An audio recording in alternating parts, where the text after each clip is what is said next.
Mahoratli aktrisa Dilnoza Kubayeva Hordiq gazetasiga bergan intervyusida o'zining shaxsiy hayoti, tuyg'ulari borasidagi savollarga ham aniqlik kiritdi.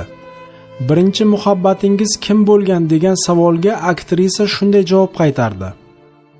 Birinchi va haqiqiy muhabbatim ham rahmatli turmush o'rtog'im bo'lgan. Chunki nikoh muqaddas rishta. Alloh nikoh orqali juftlikni bir qilsa, bunda boshqacha hayot bo'ladi. Rahmatli turmush o'rtog'im juda ham xokisor, oddiy va samimiy inson edi.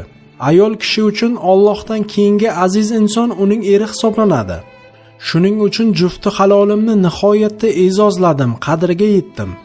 Turmushimiz davomida 2 yil hech qanaqa filmlarga qatnashmadim. Faqat erimning roziligi bilan yashadim. Ammo shum taqdir bizni ayirdi. Yosh edi, 30 dan endi o'tganda vafot etdi. So'nggi daqiqalarda ham mendan minnatdor bo'lib, onangga rahmat dedi. Bugun o'g'limning oldida yuzim yorug', vijdonim toza. Uning ko'ziga bemalol qaray olaman. Farzandimdan hech narsani berkitmayman va otasi haqida to'g'risini aytganman. Oila qurgan damlarimda juda sabrli bo'lgan ekanman. San'atni tashla deganlarida rad etmasdan san'atdan uzoqlashdim. Qo'limdan kelgani shu edi. O'limidan oldin shifoxonada yotgan paytida ham emizikli chaqalog'imni onamga tashlab kecha-yu kunduz yonida bo'ldim.